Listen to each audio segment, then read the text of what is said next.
भंडारा जिल्ह्यातील समर्थ शाळेत एकच दिवस झालेल्या मुसळधार पावसामुळे शाळेच्या वर्गखोल्यांमध्ये जवळपास 1 फूट पाणी शिरले आहे।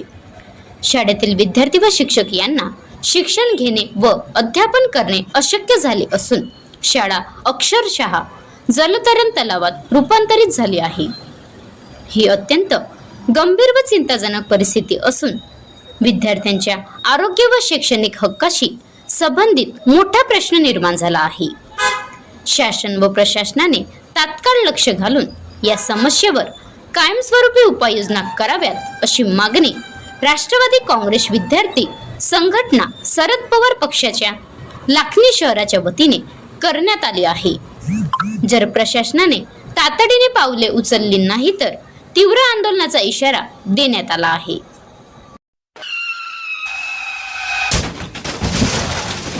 आता गाडीवर मोबाईल नंबर नाही तर इमर्जन्सी QR कोड लावा, जे तुम्हाला अडचणीच्या वेळी मदत करेल।